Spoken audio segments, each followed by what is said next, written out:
Horror story: The Haunted Homestead. In a sleepy town tucked away in the heartland of America, there stood an ancient homestead within the faculty housing of a long-forgotten fourth-tier high school. This decrepit house was once the dwelling of my great-grandfather, a revered educator at the local institution. For nearly 18 years, I resided within its shadowed corridors, my emotions tethered to its decaying walls. Yet, it was also within those same walls that an unrelenting terror dwelled, manifesting itself in the most chilling of ways. Perhaps the haunting began with the eerie presence of my great-grandfather and great-grandmother's sepia-toned portraits that loomed, like specters, in the somber foyer. Let me recount two bone-chilling episodes experienced by my dear mother.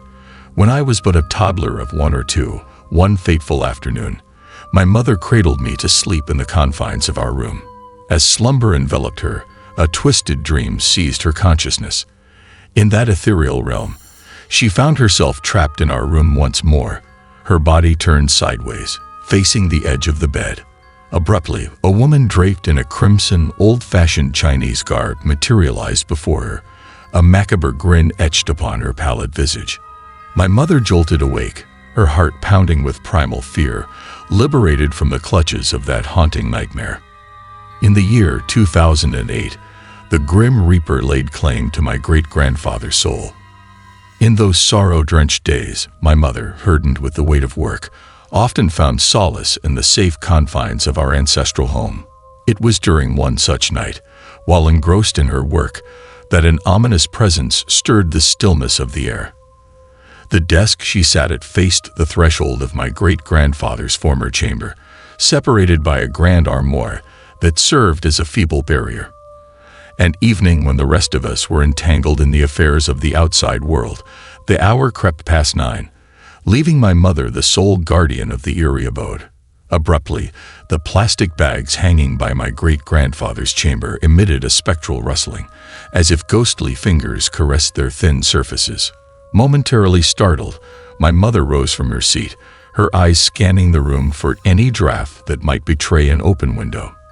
Finding none, she hesitantly resumed her seat, desperately trying to ward off the rising unease.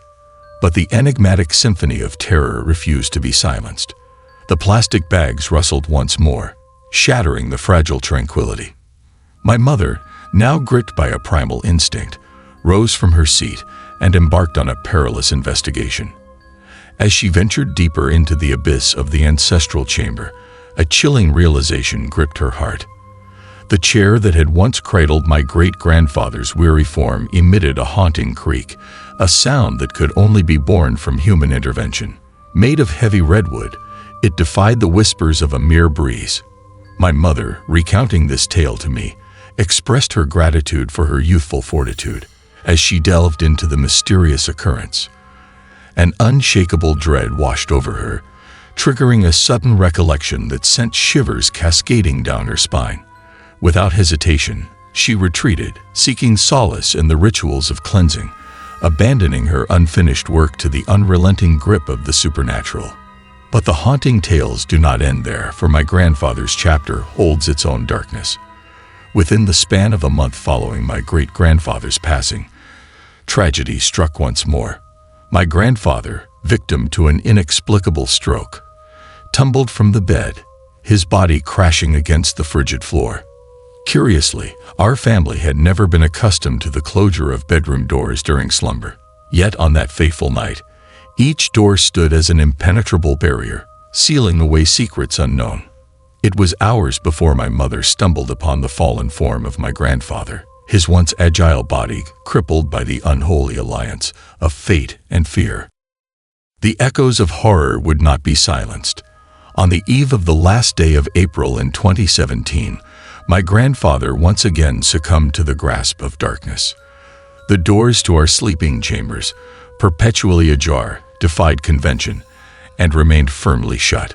Awakened by an unsettling murmur emanating from my grandfather's quarters, my mother, guided by a foreboding intuition, embarked on a harrowing journey. A grim tableau awaited her arrival. My grandfather's upper lip bore the haunting mark of a deep gash, a grotesque mimicry of a cleft lip. With urgency, we whisked my grandfather away to the sterile confines of the hospital, his body weakened by ailments that had plagued him for years. Kidney failure, hypertension, afflictions that spelled his demise. The final day of April in 2017 etched into my memory, for my grandmother, in a desperate search for answers, sought counsel with the temple's venerable abbot. The cryptic prophecy, uttered in hushed tones, warned of the perils of April and July, an omen that crystallized my transformation into a devout believer in the realms beyond our own. Horror story: The Ghostly Grasp at the Station Inn. This tale recounts a first-hand experience, a chilling incident that unfolded approximately 2 autumns ago in the depths of Saltville, a desolate American town. The stage was set at the local bus depot, where a sinister force awaited its unsuspecting victims. As I embarked on a journey bound for Seattle, I sought refuge at a humble inn nestled to the north of the station. The inn, known for its shabby but convenient accommodations, had beckoned me twice before. On the eve of my departure, my cousin dropped me off outside the weathered entrance of the inn, bidding me farewell before vanishing into the inky darkness. Within the inn's dimly lit foyer, the proprietor informed me that only one room remained vacant, a room concealed within the labyrinthine corridors of the ground floor. While whispers of ill fortune associated with the last room fluttered through the town, I dismissed them as mere superstition. With trepidation clawing at my nerves, I ventured into the room, its atmosphere charged with an otherworldly energy. Etched deep into my memory is the room's peculiar layout, a twin-bedded chamber adorned with curious objects. At its threshold, a lonely computer desk stood, bereft of its CPU.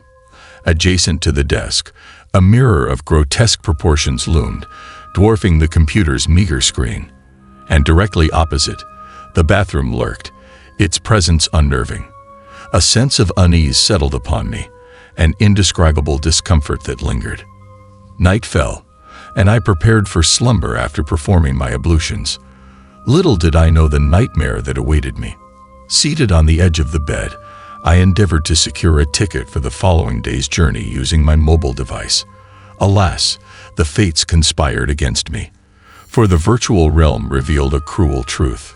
Ticket sales had met their demise, leaving me to rely on the capricious mercy of the ticket vending machine on the morrow.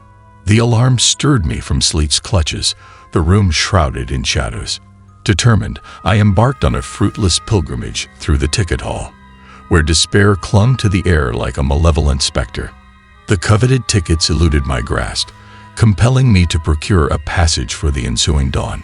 With the transaction complete, the clock struck 5:30, and weariness claimed my senses. Unconsciously, I disregarded the bathroom door, allowing it to remain ajar as I surrendered to the embrace of slumber. Time blurred, slipping through the cracks of consciousness until I teetered on the precipice between dreams and reality. It was then that an enigmatic force seized me, a weighty presence pressing upon my vulnerable form. Panic constricted my chest, a frigid sweat trickling down my brow. Desperation spurred my attempts to flee, yet my limbs remained captive, frozen in a grotesque pantomime of paralysis. Though my senses remained keen, I was an observer in my own torment, unable to escape the gaze of the unseen entity. A vortex of emptiness engulfed my mind, leaving only the rhythmic chant of "Our Father, who art in heaven" as a feeble shield against the encroaching horror. Eventually, the veil of unconsciousness lifted, and my hands, freed from their ethereal shackles, regained sensation. Terrified, I hastily gathered my belongings, eager to sever the invisible ties that bound me to that accursed room. It was during my hurried preparations that I caught a glimpse of the partially open bathroom door, its depths concealing the sinister void. With trembling limbs, I hastened to complete my checkout, forgoing the proprietor's generous offer of an alternate room. There was no time for discussion, only an instinctual need to flee the haunting specter that dwelled within those walls.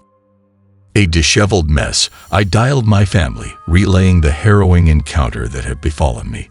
Desperate for respite from the relentless dread, they suggested an ancient remedy, a whipping of the body with supple willow branches to cast out the lingering malevolence. Acting on their advice, I procured several branches from the opposite side of the station, casting caution to the wind as I lashed my own flesh in a desperate attempt to shake loose the shackles of fear. My heart raced as I endured the agonizing ritual, eagerly awaiting the arrival of noon, where my salvation awaited. Finally, my family arrived, rescuing me from the clutches of Saltville and terminating any plans of venturing to Seattle. Returning home, the jagged cracks etched upon the jade Buddha pendant hanging around my neck greeted me, a somber memento of my ordeal. A hasty search on the internet revealed that these fractures symbolized the pendant's sacrificial purpose, its function as a protector against malevolent forces. Since that fateful encounter, I have avoided the wretched inn, shunning its corridors and the last room within. And as for the jade Buddha pendant, it remains suspended around my neck, a talisman of remembrance and an emblem of the unseen horrors that forever haunt the shadows.